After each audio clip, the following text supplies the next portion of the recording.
در آیات قرآن اطلاعاتی درباره مسائل علمی و اخباری درباره آینده و حقایقی که کسی در آن آگاهی نداشته بیان شده است. شناخته شدن چنین اطلاعاتی با سطح دانش و تکنولوژی آن دوره امکان پذیر نبوده است.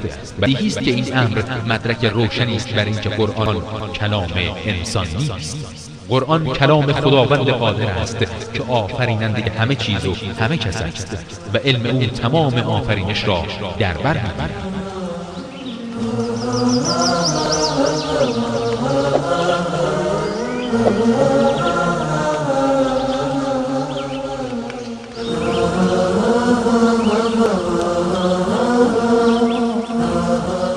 مرحبا صد مرحبا بر این کلام مستعان، صوت قرآن کرد منور تا قیامت این جهان. آن کلام سرمدی که نور قلب مؤمن است، حکم قرآن را به گوش دل شنو ای نوجوان. حکم قرآن را به گوش دل شنو ای نوجوان. مرحبا صد مرحبا بر این کلام مستعان، صوت قرآن کرد منور تا قیامت این جهان. آن کلام سرمدی که نور قلب مؤمن است، حکم قرآن را به گوش دل شنو ای نوجوان. ای محمد صد سلام بر تو ز گلزار برین، از خداوند کریم و از ملائک اجمعین. چون بشر کرده نجات از برکت تو بالیقین، حامل قرآن شدی از نور رب العالمین. حامل قرآن شدی از نور رب العالمین. مرحبا صد مرحبا بر این کلام مستعان، صوت قرآن کرد منور تا قیامت این جهان. آن کلام سرمدی که نور قلب مؤمن است، حکم قرآن را به گوش دل شنو ای نوجوان. آن کلام سرمدی که نور قلب مؤمن است، تا به محشر از تجاوز حرفش ایمن است. وعده خلاق بی چون است به حفظ این کلام، عاشقان را نور چشم و عارفان را محسن است. عاشقان را نور چشم و عارفان را محسن است. مرحبا صد مرحبا بر این کلام مستعان، صوت قرآن کرد منور تا قیامت این جهان. آن کلام سرمدی که نور قلب مؤمن است، حکم قرآن را به گوش دل شنو ای نوجوان. اعوذ بالله من الشیطان الرجیم. بسم الله الرحمن الرحیم. قل من كان عدوا لجبريل فإنه نزله على قلبك بإذن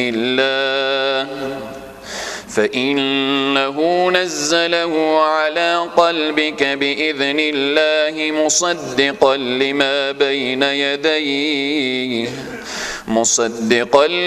بين يديه وهدى وبشرى للمؤمنين. من كان عدوا لله وملائكته ورسله وجبريل وميكال فإن الله عدو للكافرين. ولقد أنزلنا إليك آيات بينات وما يكفر بها إلا الفاسقون أو كلما عاهدوا عهدا نبذه فريق منهم بل أكثرهم لا يؤمنون صدق الله العظيم.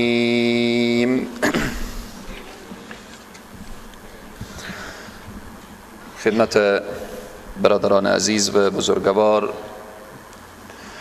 بزرگان، موسفیدان، جوانان و نوجوانان عزیز، خواهر و برادر، السلام علیکم و رحمت الله تعالی و برکاته. در آیه 97 از آیات سوره بقره قرار داریم که ارتباط به باز هم اعتراضهایی که اهل کتاب بر پیامبر و بر قرآن و بر برنامه‌های دین می‌گرفتن ادامه همان بحث های.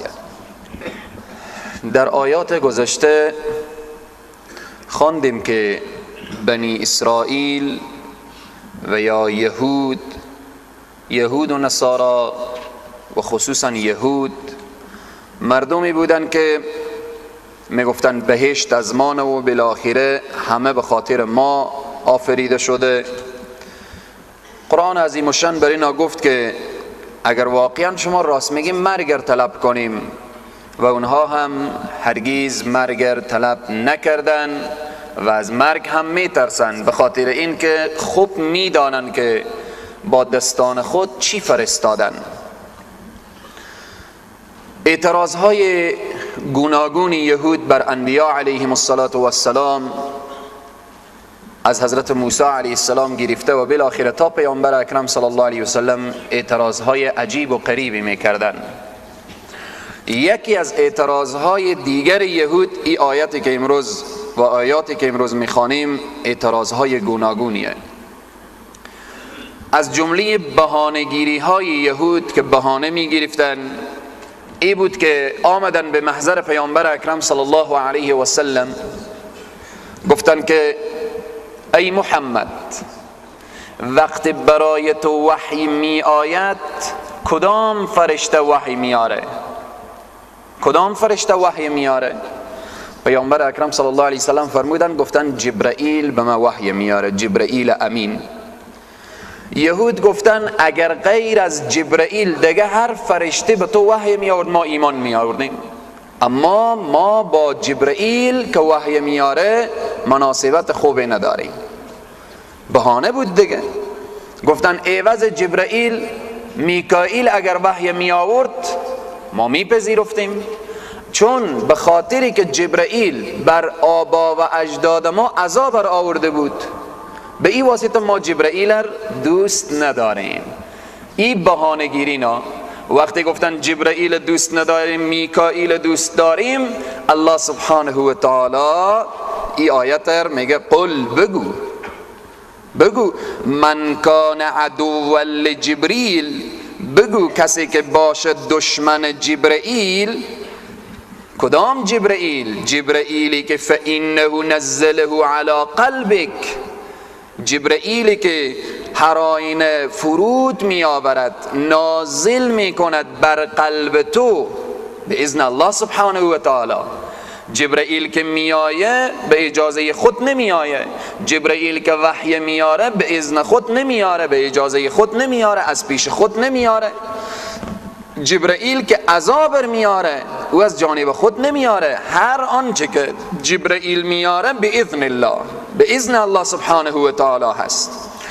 کتابی که جبرائیل میاره مصدقا لما بین یدیه، در حالی که تصدیق کننده لما بین یدیه، آن چیز و یا آن کلامی که پیش روی یعنی قرآنی که جبرئیل میاره تصدیق کننده تورات، تصدیق کننده انجیل، تصدیق کننده کتب ما قبله.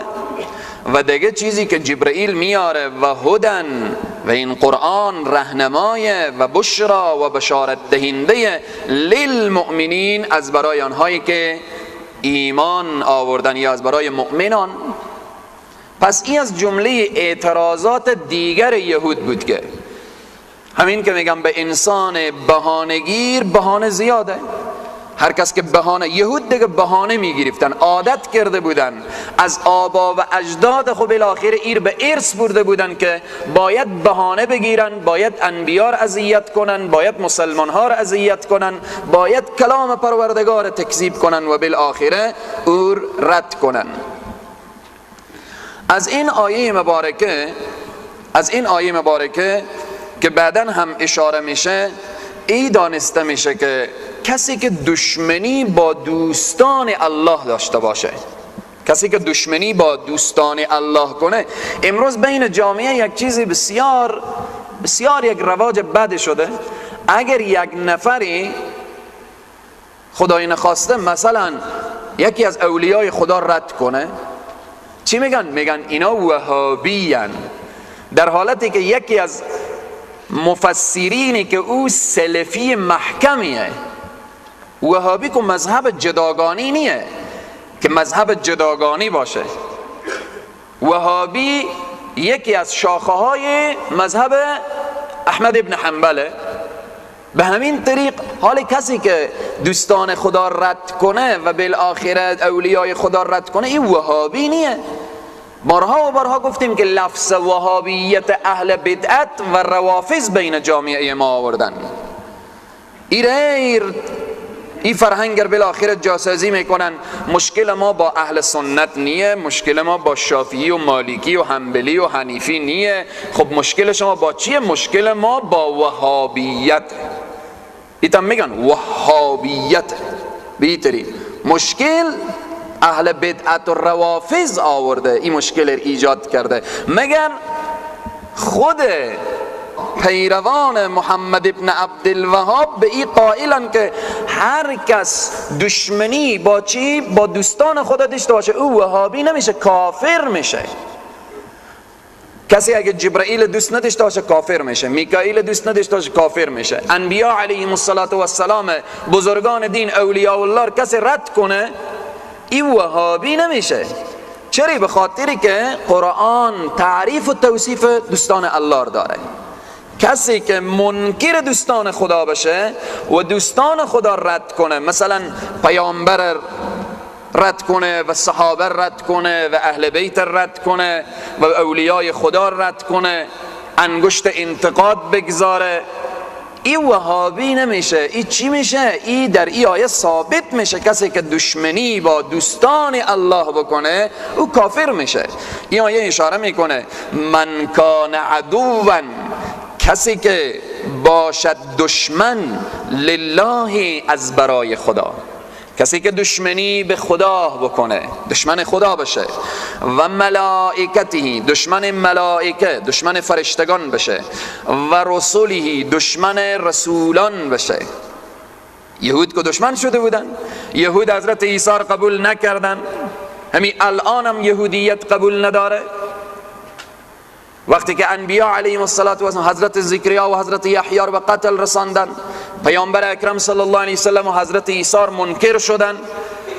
کسی که منکر یک پیامبر بشه، انکار یک پیامبر یعنی انکار همه انبیا، انکار یک فرشته انکار همه فرشتگان. خیلی مهمه. این دین اسلامه که برای ما این درس داده که لا نفرق بین احد من رسله، در اخیر جز باز میخوانیم، برای ما هیچ فرقی نداره. حضرت موسی و حضرت عیسی و حضرت یوسف و حضرت یعقوب و بالاخره حضرت یحیی و زکریا و هارونی نداره، هارونی نداره. برای ما حضرت موسی و حضرت عیسی و پیامبر اکرم صلی الله علیه وسلم که پیامبر اولین و آخرینن، از لحاظ ایمان فرق نمیکنه، به همه ایمان داریم. اما یک موضوعیه که آنچه که انبیای گذشته آوردن همه بالاخره 99 قرآن و پیامبر اکرم صلی الله علیه وسلم 100 کامل مکمل. آنچه خوبی هایی که حضرت موسی، حضرت عیسی، انبیای گذشته هر آنچه که آورده بودن پیامبر اکرم صلی الله علیه وسلم آوردن داخل قرآن. نیازی نیه که ما بریم به سراغ تورات و انجیل و زبور و صحف گذشته، لازم نیه، ضرورتی نیه. تمام مشکلات انسان و انسانیت تا قیام قیامت انمی قرآن و احادیث گوهربار نبی اکرم صلی الله علیه و سلم جواب میده. میگه کسی که دشمن خدا، کسی که باشه دشمن برای خدا، برای ملائکه و رسولی یا دشمن رسول، باز خاص میکنه بعد از تعمیم تخصیصه، و جبریل و میکال، دشمن جبرائیل و میکائیل باشه. وقتی دشمن از اینا شد ای چه کار میشه؟ ای کافر میشه. وقتی کافر شد فإن الله عدو للکافرین، هر آیین خدای تبارک و تعالی دشمن از برای کافرها، دشمن از برای کافرها. چقدر نعمت عظیم و بزرگه. خداوند میگه من دشمن برای کافران. وقتی کافر دشمنی با جبرائیل میکنه، وقتی کافر دشمنی با میکائیل میکنه، با پیامبر میکنه، وقتی کافر دشمنی با اولیای خدا میکنه، خدای تبارک و تعالی میگه فإن الله عدو للکافرین، هر آیین خداوند دشمن از برای کفار. پس یک نکته از این آیه مبارکه دانستیم که دشمنی با اولیای خدا این وهابی نیه. شما تمام علمای عرب و عجم رو بگردید، بریم از امام حرمین شریفین بپرسیم، بگیم کرامات اولیاء الله اگر کسی منکر بشه چه کار میشه؟ او نمیگه وهابی میشه، او میگه کافر میشه.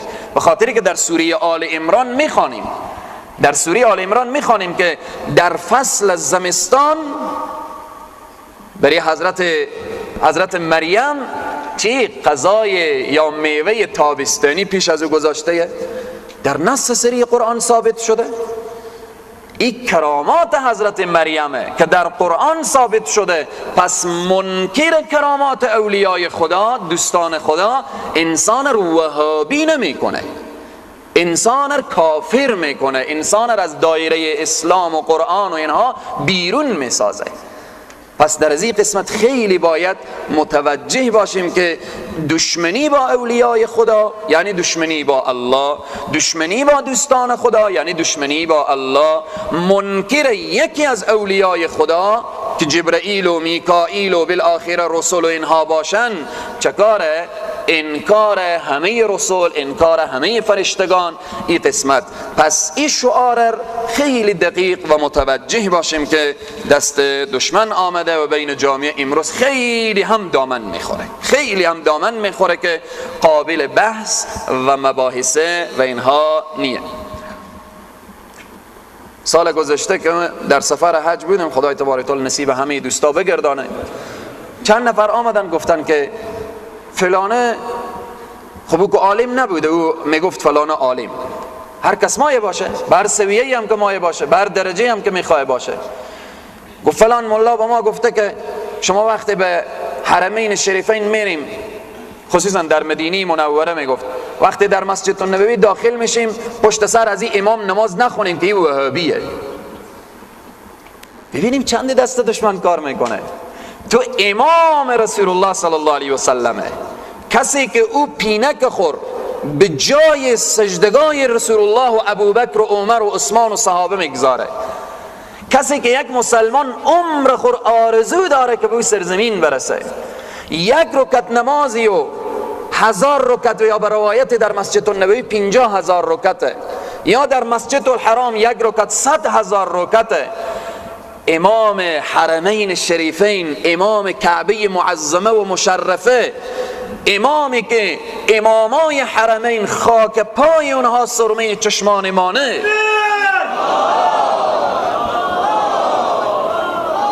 تو اونجا میری شایعه و بالاخره حرف دشمن رو به گوش مسلمان ها میخوانی که این نماز شما صحت نداره و بالاخره این وهابیه. پس خیلی مهمه که این در این قسمت باید متوجه باشیم. من دیگه منجی آنچه که لازم بود و گفتنی بود بگفتم، شاید حتما به گوش از او شخصم میرسه و به میتری از کجا آمدی تو؟ این فکر به تو کی داده؟ این اندیشه به تو کی داده؟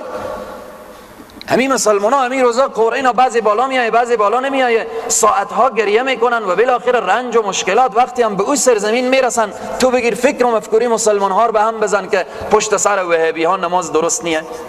هر چی که داریم ما و شما، اصل اسلام، لب و لباب اسلام، ریشه اسلام حرمین شریفینه. ریشه اسلام حرمین شریفینه، مکه شریفه و مدینه شریفه. ریشه اسلام انمو امامای حرمین و شریفین و شیوخ حرمین شریفین.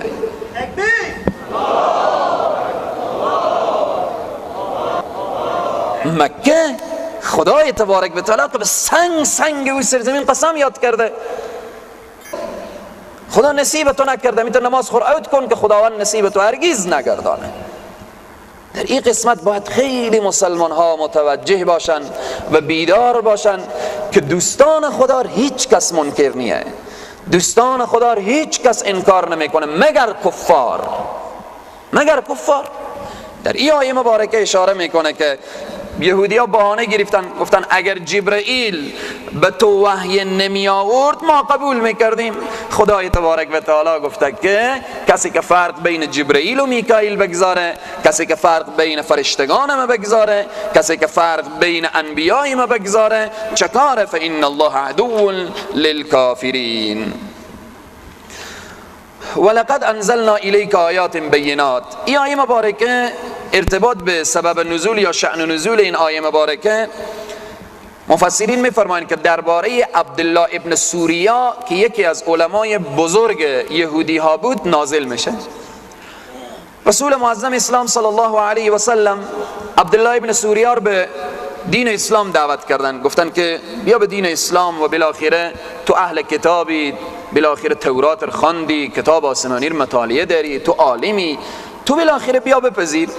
بعد عبدالله ابن سوریا گفت که به او چیزی که ما انتظار داشتیم تو نیاوردی و او چیزی هم که ما میشناختیم او هم به دست تو نیست. خب چی انتظار داشتیم؟ به حضرت موسی الواح نازل شد، لوحه هایی بود، چرا برای تو لوحه نازل نمیشه؟ الواح نازل نمیشه؟ چرا بالاخره وحی که میآید کاتبان وحی منویسن؟ خب بهانه دیگه. الله سبحانه تعالی میفرماید ولقد انزلنا الیک آیات بینات، به تحقیق که نازل کردیم فرستادیم به سوی تو نشانه های روشن، خیلی روشن، شفاف، شبی و از روز روشن‌تر، روزی هم که از روشنه. و ما یکفر بها، انکار نمی کند به همی آیات کی الا الفاسقون، مگر فاسق. در قرآن عظیم شان بعضی جاها که فاسق میایه منظور و مراد کافره. اینجی کافر و انکار، و ما یکفر و انکار نمی کند بها به همی آیات، به همی بینات، مگر فساق. یعنی چی؟ یعنی کفار. عبدالله ابن سوریا قبول نکرد و در این آیه مبارکه الله سبحانه تعالی اور شدیداً کافر خوانده. فاسقی که تعبیری و کفر باشه یا کفری که تعبیری و فاسق باشه این شدید الکفره، یعنی چنان کافر سرسختی بود که هدایت الله سبحانه تعالی بری از اون نزدیک کرد ولی او نپذیرفت و قبول نکرد. او کلما عاهدوا عهدا نبذه، آیا هرگاه عاهدوا عهد بستن، عهدن به یک عهد بستنی، نبذه چکار کردن؟ انداخت او را، همین عهد را. هر زمانی که اهل کتاب یهودیت و مسیحیت با خدا و پیامبرا عهد بسته کردن عهد خود شکستن. نبذه فریق، برانداخت، دور انداخت، فریق گروهی منهم از ایشان، بل اکثرهم لا یؤمنون، اکثر اهل کتاب ایمان نیاوردن و اکثر اهل کتاب ایمان ندارن. بل اکثرهم، بلکه بیشتر ایشان، لا یؤمنون، باور نمی کنن و ایمان نمی آورن. ولما جاءهم رسول، هرگاه آمد ایشان را فرستاده پیامبری من عند الله از جانب خداوند مصدقاً که تصدیق کننده بود لما معهم به آنچه که به ایشان بود. هر پیامبری که می آمد کتاب ما قبل خود تصدیق میکرد، برنامه پیامبر ما قبل تصدیق میکرد، اما نبذ فریقون برانداخت گروهی من الذین از کسانی که اوتوا الکتاب داده شده بودن کتاب. خب کجا انداخت؟ کتاب خدا را کجا انداختن؟ کتاب الله، کتاب خدا را وراء ظهورهم انداختن پشت سر خویش. یعنی چی؟ یعنی بی تفاوت، گویا که عکس کانهم لا یعلمون، گویا که ایشان اصلا نمیدانند، هیچ به این فکر. وقتی که پیامبر اسلام آمدن تورات که وصف پیامبر صلی الله علیه وسلم داشت، انجیل وصف پیامبر صلی الله علیه وسلم داشت، اما اینها اهل کتاب چکار کردن؟ احکام کتاب خدا رو پشت سر انداختن. اصلا گویا که انهم لا یعلمون، اینا هیچی نمیفهمن، نمیدانن و بالآخر خیلی بی تفاوت و عادی از کنار احکام خدا و از کنار شمائل پیامبر صلی الله علیه وسلم عبور میکردن و هیچ توجهی نمیکردن. واتبعوا ما تتلو الشیاطین. خب اینا که کتاب خدا رو پشت سر انداختن، امی اهل کتاب، یهودیت، مسیحیت، اینها که کتاب خدا رو، کتاب الله وراء ظهورهم، کتاب خدا را پشت سر خیش انداختن. خب وقتی که انسان کتاب نداشته باشه، دین نداشته باشه، دنبال احکام خدا و پیامبر نره، چنگ به چی میزنه؟ واتبعوا ما تتلو الشیاطین. اینها دیگه برنامه نداشتن، پیروی کردن آنچه را که میخواندن شیاطین، رفتن دنبال شیاطین، رفتن دنبال شیاطین جنی و انسی که داشتن. این مبارکه اعتراض دیگر بیان میکنه، یکی از اعتراضهای دیگر یهوده. انشالله از جز اول که تمام بشه باز بحث های جدیدتری میایه. انشالله امیدواریم که دوستا خسته کن نشه که چقدر پی در پی یهود اعتراض و اعتراض و اعتراض و بهانه‌گیری ها و اینها. چی خوبه که بشناسیم اهل کتاب، بشناسیم یهودیت و مسیحیت و اینها. اعتراض دیگی که اینها میکردن ای بود که پیامبر اکرم صلی الله علیه و سلم از حضرت سلیمان گفتن. باز بحث حضرت سلیمان در جزهای اخیر انشالله میخوانیم که حضرت سلیمان کی بودن و بالاخره چگونه برنامه. یکی از انبیاء علیهم السلام حضرت سلیمان، یکی از پیامبران خدا. اما یهود قبول نداشتن، بیامدن پیش پیامبر صلی الله علیه و سلم گفتن که ارتباط به سلیمان چی میگی؟ پیامبر اسلام فرمودن که حضرت سلیمان یکی از پیامبران خدا، یکی از نبیای الهیه. اینا اعتراض کردن، گفتن پس تو نعوذ بالله نمیفهمی و نمیدانی. سلیمان یک جادوگری بوده، سلیمان یک انسانی بوده که نعوذ بالله من ذالک او کافر بوده، پس ما قبول نمی کنیم طور به خاطر که تو یک جادوگر تایید میکنی. الله سبحانه تعالی همین اشاره میکنه که واتبعوا ما تتلو الشیاطین، اینها که کتاب پشت سر انداختن چیر پیروی کردن؟ راه شیاطین. ما تتلو الشیاطین، آنچه که میخواندن شیطان ها علی ملک سلیمان، بر عهد پادشاهی حضرت سلیمان. بعد اشاره میکنه اینا که حضرت سلیمان کافر میگفتن و ما کفر سلیمان، کفر اختیار نکرد حضرت سلیمان، کافر نبود حضرت سلیمان، ولکن الشیاطین کفروا، بلکه کی؟ ولیکن شیاطینن که کافر شدن. یهود و نصارا هم تشبیه به چی میکنه؟ به شیاطین میکنه. شما نیم که کافر شدیم، یا شیاطینی بالاخره که راه سحر و جادو در پیش گرفته بودن اونا کافر شدن. چه کار میکردن؟ یعلمون الناس السحر، تعلیم میدادن مردمان را سحر، کار جادو و اینها. و ما انزل علی الملکین، یک مرتبه تا سر رکویر ترجمه میکنم و بحثی و اینها بیان میکنیم. و ما انزل، و پیروی کردن و ما انزل، او چیزی که نازل شد، علی الملکین، بر دو فرشته، که او فرشتگان کجا بودن؟ به بابل، به شهر بابل که یکی از شهرهای عراقه. اونا کی بودن؟ نام اینا هاروت و ماروت. و ما یعلمان من احد، و تعلیم نمیدادن من احد هیچ کس را، حتی تا اینکه یقولا میگفتن، همین دو ملک میگفتن انما جز این نیست که نحنو همانا ما فتنتون، ما آزمایشیم، ابتلایم، فلا تکفر، پس کافر مشوید یا کافر مشوید. دو ملک آمده بودن تعلیم سیر میدادن هر کس که پیش اینا می آمد و بالاخره بری از اون میگفتن که ما به خاطر آزمایشیم، به خاطر ابتلا و آزمایش آمدیم، متوجه باشیم که شما کافر نشیم، فلا تکفر، پس کافر مشو یا کافر مشوید. فیتعلمون، پس تعلیم گرفتن منهما از ایشان، از همین دو ملک، ما یفرقون، او چیزی که جدایی می آورد بهی به وسیله آن، بین المرء و زوج، بین زن و شوهر، و ما هم بضارین بهی، و همانا ایشان نبودن بضارین زیان رسان بهی به او، من احد هیچ کس را، الا باذن الله مگر به اذن الله سبحانه و تعالی. و یتعلمون، و تعلیم میدادن، ما یضرهم، او چیزی که ضرر میرسان به ایشان، ولا ینفعهم، نفع نمیداد ایشان را. ولقد علموا، حراین خوب میدانستن و یا خوب دانستن، لمن اشتراه، هر کی اختیار کنه راه سحر و جادو را، ما له، نیست برای او، فی الاخرت، در آخرت، من خلاق، هیچ بهره.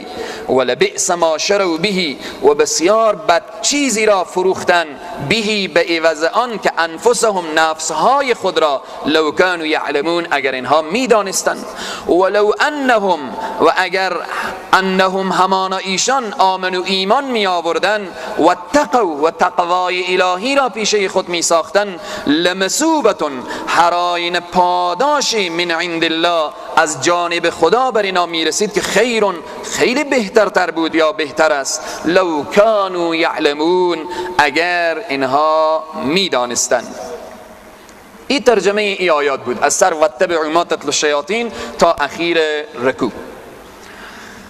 در ابتدای قرآن عظیم الشان که شروع کردیم، گفتیم که ترجمه و تفسیر قرآن و مقصد قرآن را دانستن خیلی آسانه. معنا و مفهوم قرآن را دانستن، مقصد قرآن را دانستن خیلی آسانه.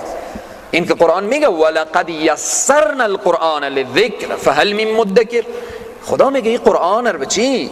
ما آسان آوردیم، برای پند، برای اندرز، برای که انسانها پند بگیرن.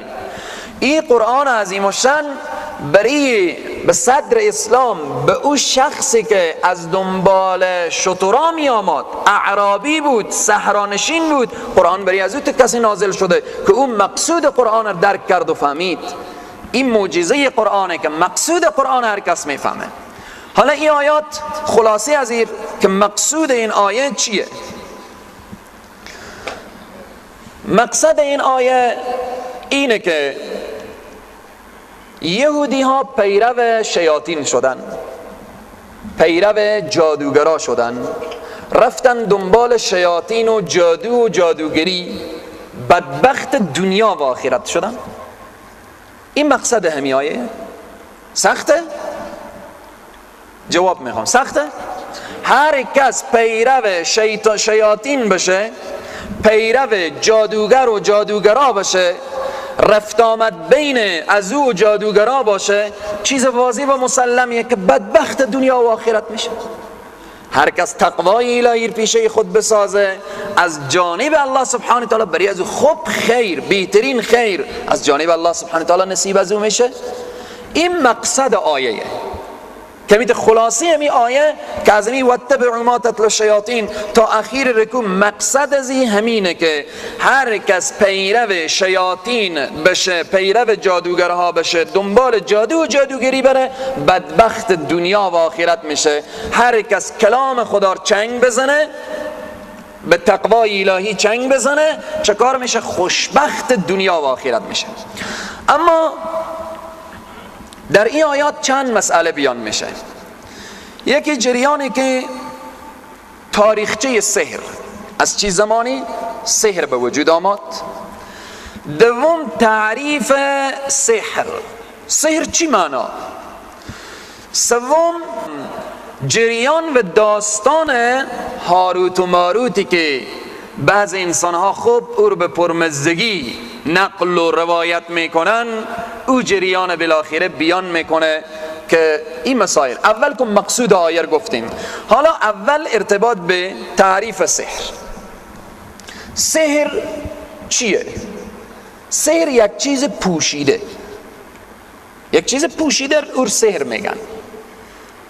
اما در اصطلاح که تفسیر قرطبی و تفسیر ابن کثیر و تفسیر امام فخر رازی که تفسیر کبیره اشاره میکنه، میگه السحر خارق للعاده.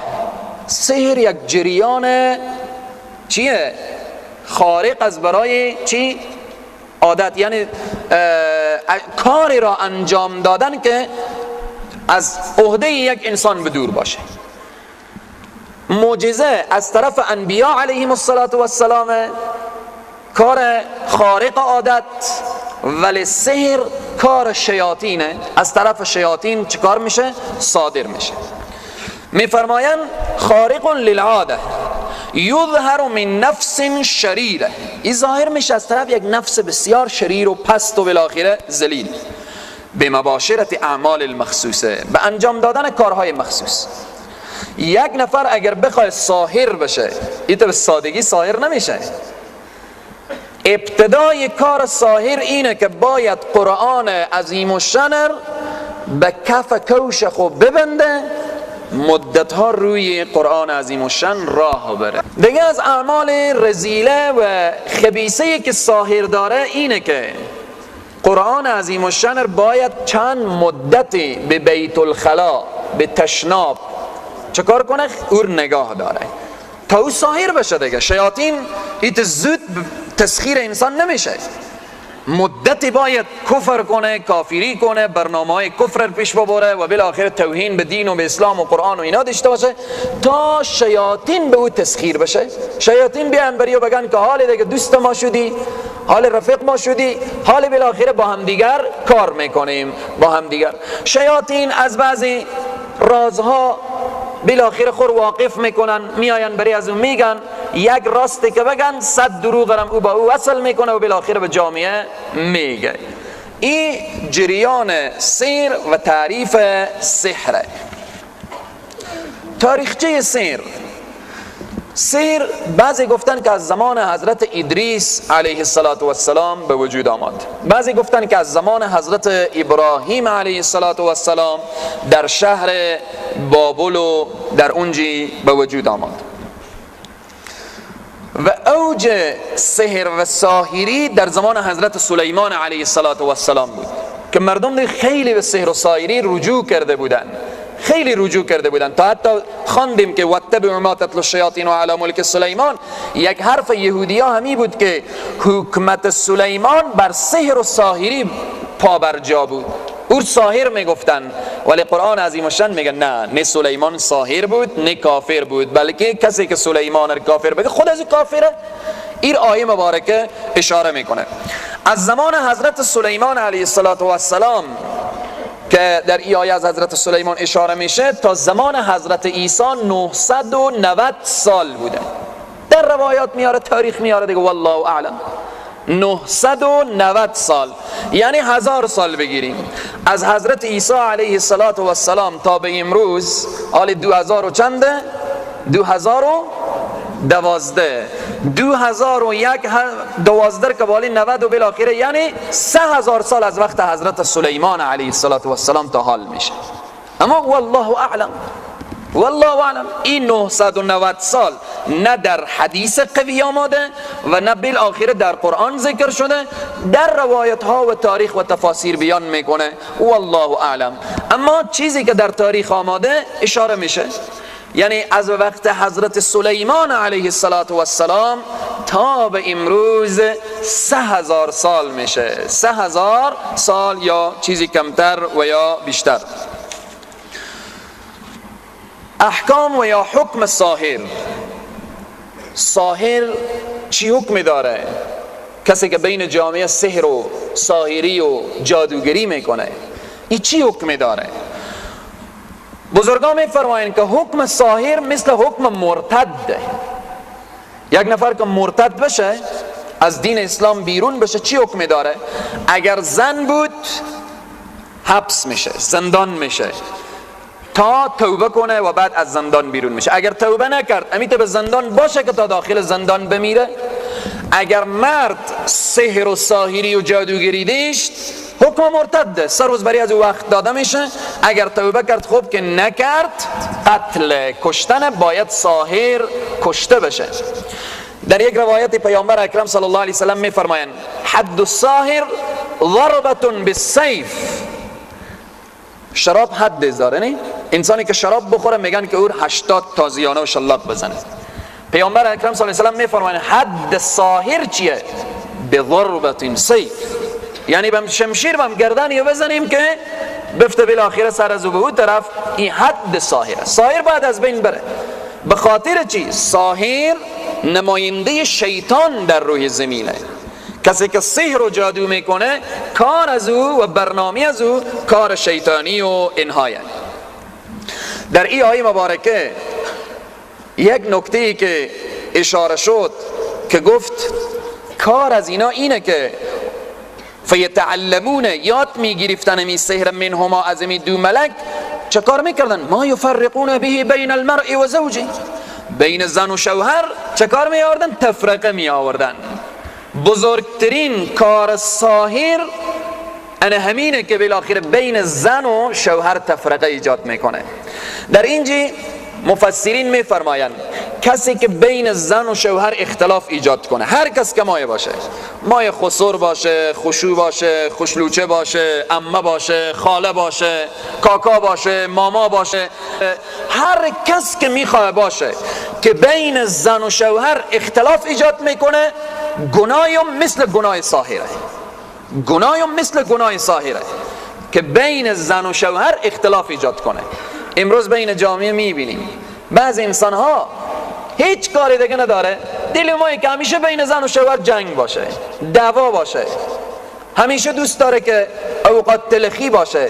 خدای تبارک و تعالی از زن و شوهر اظهار رضایت کرده و خوش الله سبحانه و تعالی میایه که زن و شوهر با عشق و محبت زندگی کنن، با مهر و محبت و صمیمیت و صفا زندگی کنن. اینها دو شریک زندگی هن. اینها بالاخره کسانی هن که عمر خور کنار هم دیگر، رازدان هم دیگر. هن لباس لکم و انتم لباس لهن.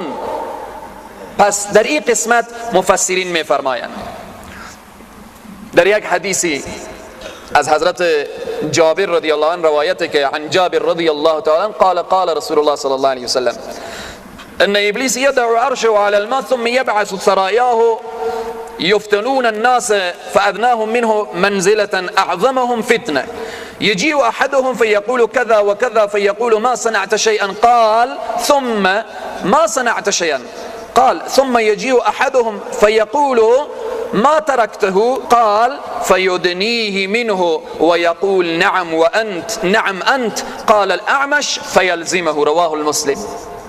این حدیث خیلی مهمه. سر صبح که میشه شیاطین افراد خود تقسیم میکنه، بریم بالاخره در روی زمین انسانها رو گمراه کنیم. صبح که میشه افراد خود روان میکنه.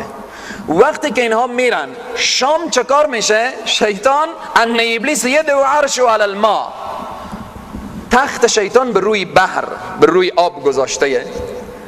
خب دیگه روی چپرکت قرار در یک شانه خور انداخته، همه افراد از اون میآین و بالاخره پیش از او سلامی میزنن و گزارش میدن. شیطان پرسان میکنه چه کار کردی؟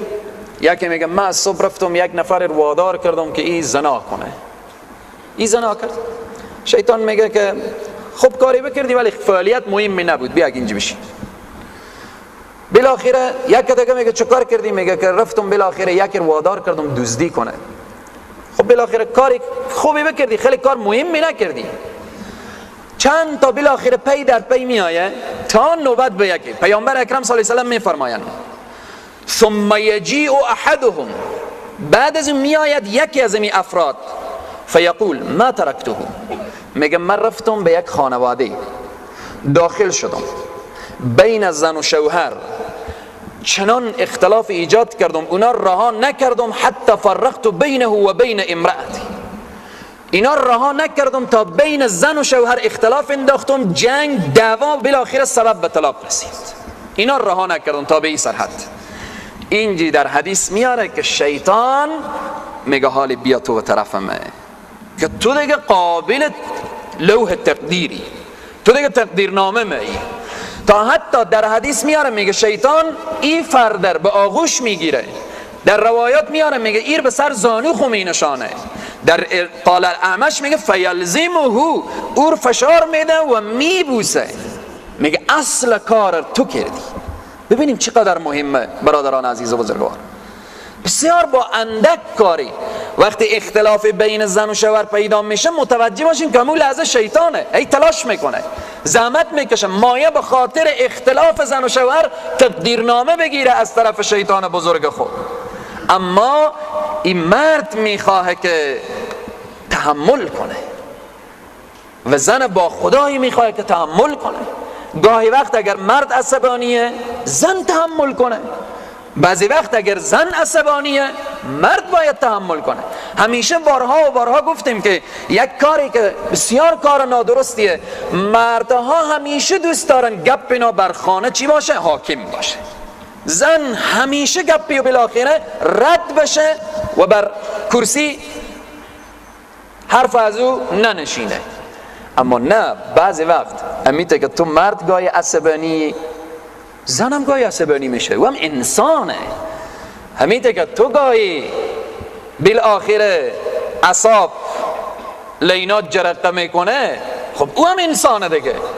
اما زن باید متوجه، مردها باید متوجه باشن که زن هنوز کم حوصله تره، مرد دارای صبر، تحمل، بردباریه، مرد دیگه.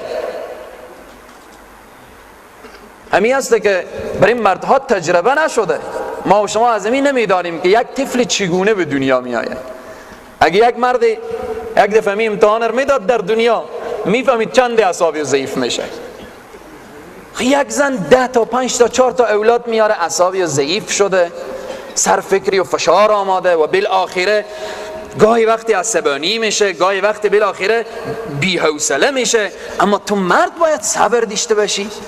اگر زن بعضی وقت دل خور به سر مرد خیلی نکنه، کجا بره دیگه؟ بره به دکانا بره، بالاخره به بازار بره، به کوچه بره، سر بازار فریاد بزنه.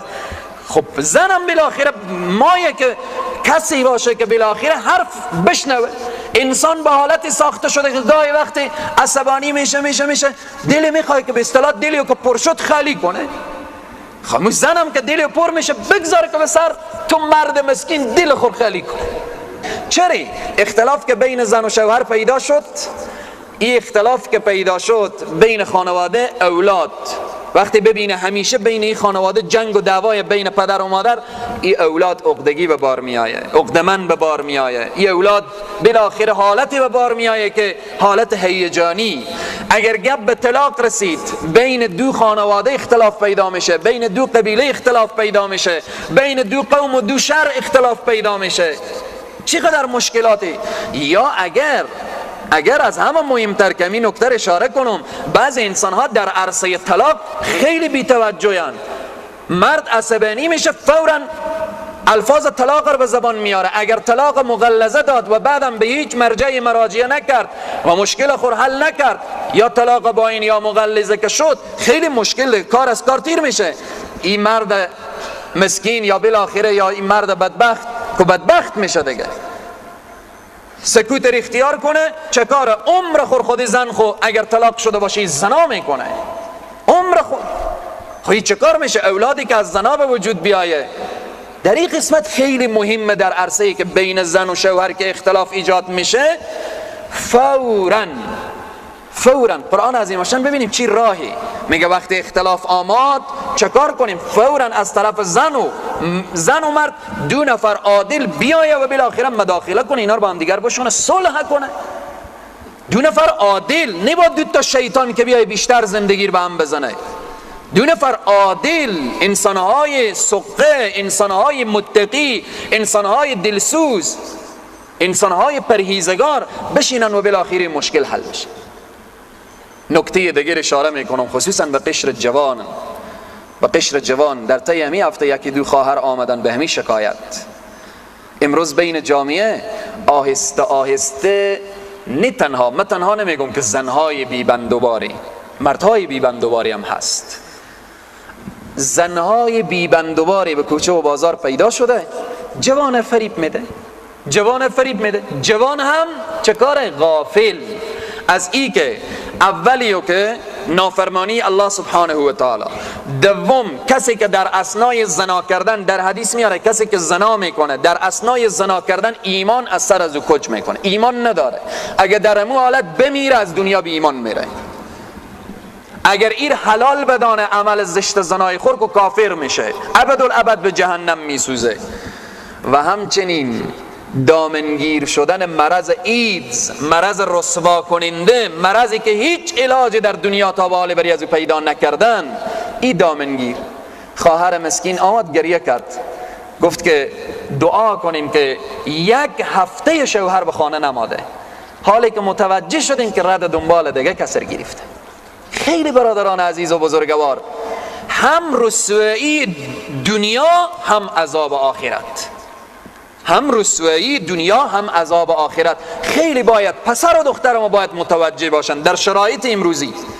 پسرها هم متوجه باشن که وقتی که تو دنبال یک دختر روان میشی این متوجه باش که چقدر دیگه مثل تو دنبال از این روانن، چقدر چگونه رغبت تو میشه با یک شیء نجس و حرام تو نزدیک میشی. ولی به تو خواهر مسلمان هم میگم که وقتی که در طی همین هفته انمی شکایت ها 3-4 مرحله می شکایت های دلخراش رسید، و تو خواهر مسلمان هم میگم که تو مسلمانی، این کارها به شأن مسلمان نیه. دزدی و قمار و زنا و لواطت و اینها به شأن یک مسلمان، به شأن یک کسی که میگه لا اله الا الله محمد رسول الله، به شأن از این نمی آید. ها یک نفری که ایمان نداره، قرآن نداره، دین نداره، اسلام نداره، به هر بالاخره فسق و فجوری که روانه، او که بالاخره دین بری از اون نرسیده، مزایا و خوبی های اسلام بری از اون نرسیده. اما توصیه ما به پسر و دختر اینه که عواقب خطرناک رسوایی دنیا و آخرت داره. چقدر لذت داره که زن و شوهر با همدیگر در دنیا با عشق و محبت زندگی کنن. چقدر کانون گرم خانواده وقتی گرم باشه انسان لذت میبره، لذت دنیا و آخرت به دست میآیه. خدای تبارک و تعالی به بین همه زنان و شوهران، خدای تبارک و تعالی بین همه زن و شوهری که هستن مهر و محبت و صمیمیت عنایت بفرمایه، کینه و بغض و عداوت و اختلاف از خانواده دور بسازه. الله سبحانه و تعالی او پسر و دختری که تا به حال به این نعمت ازدواج نائل نشدن، خدای تبارک و تعالی تبدیل از اونا به طریق شرعی و قرآنی این سنت نبی اکرم صلی الله علیه وسلم نصیب بگردانه. این ارتباط به سحر و ارتباط به ساحری و ارتباط به جادو و عواقب جادو و اینها. یک نکته دیگه، کسی که حرف سحر و ساحر تصدیق کنه بره پیش کی؟ پیش ساحر. اگر کسی به راه ساحر قدم میزنه یک راه از روی خود قطع میکنه. در روایات میاره کسی که به راه جادوگر و ساحر بره یک راه به روی خود بسته میکنه. اون راه چیه؟ راه بهشت. در حدیث میاره که هر کس به راه ساحر و جادوگر بره راه بهشت دیگه فراموش کنه، بهشت دیگه نداره.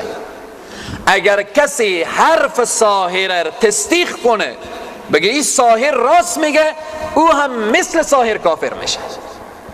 خیلی مهمه. اگرچه ما ساحر و جادوگر شاید بیخی در شهر خود و دیار خود نداشته باشیم، امیت بعضی چیزای لمشتی به گوشه و کنار پیدا میشه و دیده میشه، شاید سحر و جادو بالاخره یاد نداشته باشن و بالاخره شاید خیلی کفر و کافری ها بکردن. سند و اسناد پیش ما هست، 100 رقم کتابا اینا کفر و کافری داره، اما شیطان هم بر اینا، بر علاوه که خدا اونا رو به دوستی نگرفته، شیطان هم اونا رو به دوستی نگرفته.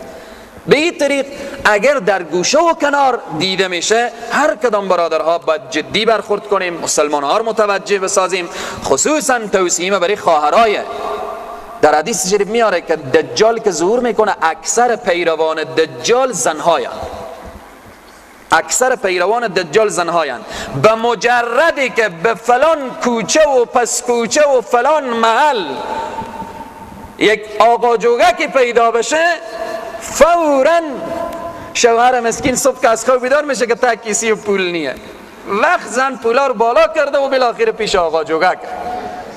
خیلی مهمه برای خواهرای مسلمان این توصیه رو دارم. اولیو برای ساحر رفتی تو خواهر، دیوم مونده پول دزدی کردی، سوم مونده چون چندین قضیه. اینا رو وقتی که من میگم اینا هم با سند و اسناده. برادر آماده بالاخره که من زن طلاق میدم، بر علاوه که به پیش ساحر رفته دزدی کرده پولا رو برده. این پس چه کاره؟ در این قسمت مشکل هم چه کاره؟ چند فیصد مشکل حل شده، چند فیصد ساحر مشکل حل کرده. خیلی جالبه. پولا 10,000 افغانی از یک نفر یا 20,000 30,000 گم میشه، میرن پیش جادوگر. بعد او چی میگه؟ شما 10,000 روپیه یا 5,000 روپیه بیارین که من 30,000 شما رو پیدا کنم. خیلی جالبه. اگر او این کار رو میتونست کردی، میتونست 5,000 تو مسلمان نمیگیرفتم، 30,000 میره به خود خوب پیدا میکرد. تا شم میره به 30,000 30,000 گم میشد، میره به خود خوب پیدا میکرد. پیش فلانی برین گوسفند ما گم شده، بابا فلانی که به 10 روپیه تا شم زار گوسفند در وقت به خود خوب پیدا میکرد. در این قسمت هم عقلم که کمی به کاره دیگه، کمی عقل خور کمی به کار بندازیم. از این نعمت خداوندی چند فیصد استفاده کردیم؟ پولا ما گم شده، فلان آقا گفته که 5,000 تو بیار من پولات رو پیدا میکنم. خب پولار به خود خوب پیدا میکنه. آقا چرا آقاگری میکنه؟ خدای نخواسته وقتی که ای آقا میگیم به آقا صاحبا و شیخ صاحبای بالاخره که اونا معتبر و اینهایان برخورد نکنه. امروز عرف و عادت بد شده، هر کس میاد خود آقا نام کرده و بالاخره شیخ نام کرده، در حالی که شیخ خیلی مقام بلندی داره، آقا خیلی مقام بلندی داره، اما خود آقا نام کرده. در این قسمت خیلی مهمه. تا شام برای 10 افغانی خود از او بالاخره قدم کش میکنه. اگر این لشکری داره روان کنید، بانگا همه به خدمتی او شب ازم بانگا بالاخره وردارن دیگه، همون لشکری بیارن بریو دیگه لازم نیه که او دمی داشته باشه، دعایی داشته باشه. ببینید اگر محتاج بره از بانگا به خود پول برداره دیگه، لشکر خود روان کنه. اگر محتاج نیه پس چرا 2,000 روپیه میستانه که 10,000 پیدا کنه؟ خیلی مهمه. پس در از این قسمت باید که متوجه باشیم که بین جامعه ما و شما آقا نماها، شیخ نماها که آبروی شیوخ و آقا صاحبا و بزرگوار بردن، اینها به هر کوچه و پس کوچه‌ای که میبینیم بالاخره همین لااقل اگر در حدیث که آمده ضربتون بالسیف، اگر گردن ایر نمیزنیم همین لااقل یک تاگوشی کوری بزنیم دیگه، که دیگه از این کار بالاخره دیگه مردم رو فریب نده دیگه.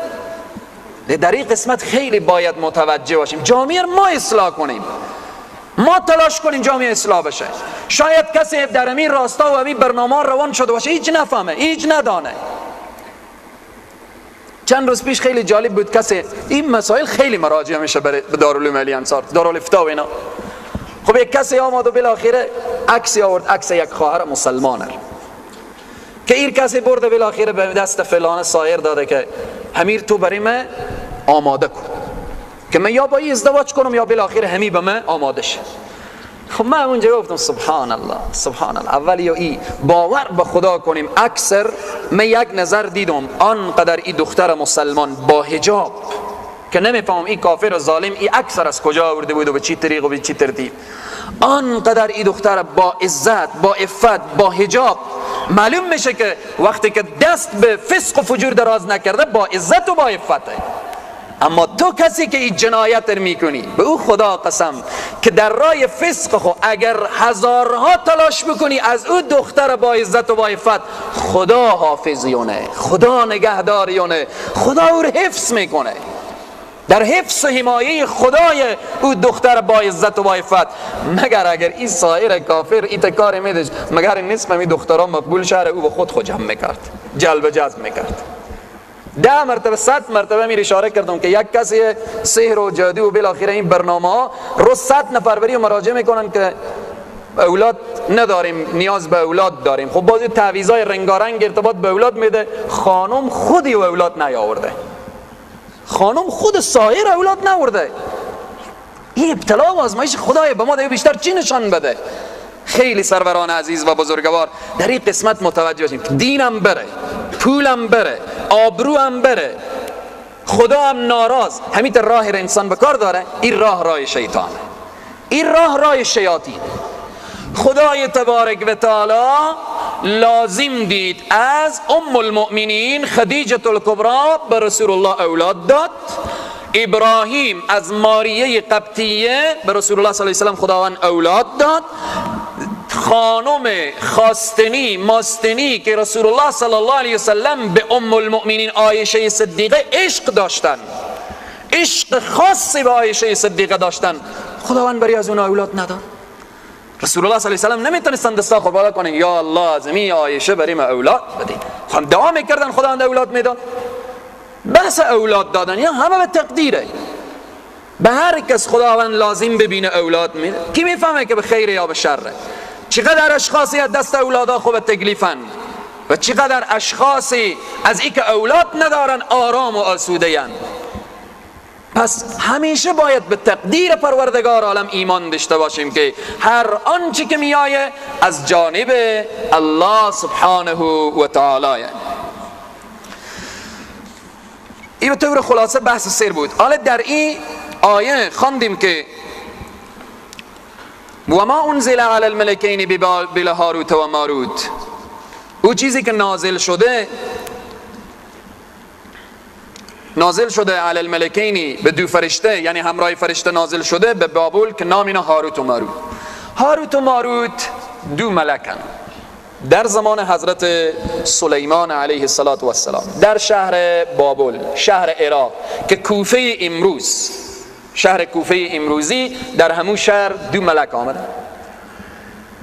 در بعضی تفاسیر یا بعضی از کتابها یا بعضی انسانها قصه هاروت و ماروت به حالتی بیان میکنن که کلن دروغه، کلن باطله قصه هاروت و ماروت. آنقدر تا حتی بعضی از تفسیران بیان میکنه، اما این که تفسیر بیان میکنه ادامه تفسیر چی میگه؟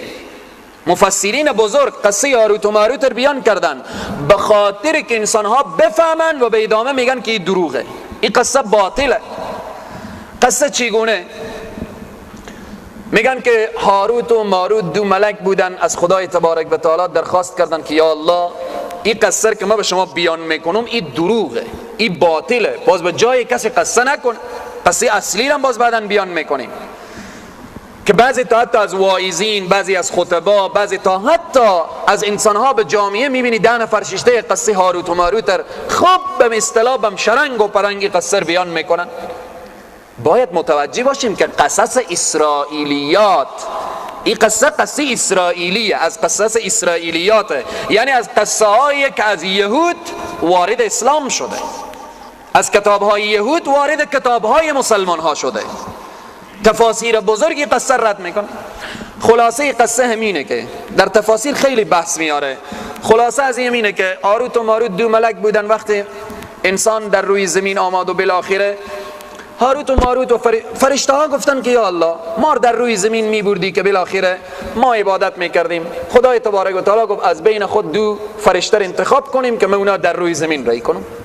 دو فرشته در روی زمین هاروت و ماروت را انتخاب کردن و اینها آمدن در روی زمین در شهر بابل پادشاهی به دست گرفتن و بالاخره پادشاه شدن، حاکم شهر بودن. زنی به نام زهره، زنی به نام زهره، این بالاخره قضیه داشت وقتی که چشم هاروت و ماروت به اینها افتاد و بالاخره عاشق شدن، از این درخواست عمل همین نامشروع کردن. وقتی که از این قصه دروغه، عقل برای خود ما و شما میگه که این قصه باطله، بعد از این عمل زشت نامشروع و بالاخره زنار از این که خواهش کردن، این زهره گفت که بالاخره من چکاره این عمل را انجام نمیدم ولی شرط دارم. چیه شرط؟ شرط من اینه که ما بت پرستش میکنم، شما بت پرستش کنیم. گفتن که ما کی ما ملکیم، کی بت پرستش کرده میتونیم؟ خب اینها به شکل انسان آمده بودن، پیش خود که فکر کردن، گفتن ما چگونه بت پرستش کنیم؟ گفتن این شرط تو قبول نمیکنیم. شرط دیگه ای بود که اگر بت پرستش نمیکنیم شما شوهری دارم او رو بکشیم، ما بعداً به خدمت شما میام. گفتن چگونه قتل کنیم؟ گفت پس قتل نمیکنیم، شراب بنوشیم. اینا پیش خود که فکر کردن گفتن از قتل و از بت بگیر شراب میخوریم. یاروت و ماروت نعوذ بالله من ذالک شراب خوردن. شراب که خوردن، بعد از نوشیدن شراب مست و لایعقل شدن، بالاخره چکار کردن؟ بتر سجده کردن. بتر که سجده کردن عمل زشت زنار انجام دادن. شوهر نزدیک شد او را کشتن. 4 فعل. ایر تفسیر بعضی تفاسیر که بیان میکنه در ادامه با چی میگه. مثلا از او جمله تفسیر ابن کثیر، تفسیر قرطبی، تفسیر کبیر، روح المانی، تفسیر مظهری که حضرت مولانا ثناءالله پانیپتی رحمت الله علیه و تفاسیر دیگه بالاخره قصر بیان میکنه. اما ادامه قصر، اشخاصی که قصر میگن که فلان تفسیر گفته، خب ادامه رو بخونن که ادامه تفاسیر چی میگه. امام فخر رازی رحمت الله علیه در تفسیر کبیر خود میفرمایند ان هذه الروایه فاسده مردوده غیر مقبوله. این روایت اگر شده هم این روایت فاسدیه، روایت مردودیه، روایت غیر مقبول نیه، این روایت مورد تایید نیه. امام فخر رازی در تفسیر کبیر خو این داستان را از 4 جهت باطل میگن، از 4 جهت باطل میگن. ادامه قسم همینه که بعد از این که زهره با اینا عمل زنار انجام داد، باز اسم اعظم را یاد گرفت و رفت با آسمان. همین ستاره زهره که با آسمان، این همون زهره، در حالتی که عقلی تا چیزی نمیپذیر. ستاره زهره از روزی که خدا رو خلق کرده ستاره زهره. از 4 جهت امام فخر رازی رد میکنن. اول این قول اگر کسی تایید کنه که هاروت و ماروت همین کاری کردن، این تکذیب الله را نعوذ بالله کرده. الله سبحانه و تعالی میفرمایه لا یعصون الله ما امرهم و یفعلون ما یؤمرون. هرگز ملائکه نافرمانی خدا را نمیکنن، هرگز. در او آیه الله سبحانه و تعالی میگه ملائکه هرگز نافرمانی نمیکنن. اینجا چرا نافرمانی کردن؟ میبینیم مخالف با چی؟ با قرآنه. مخالف یعنی اگر این قول کسی تایید کنه الله نعوذ بالله تکذیب کرده.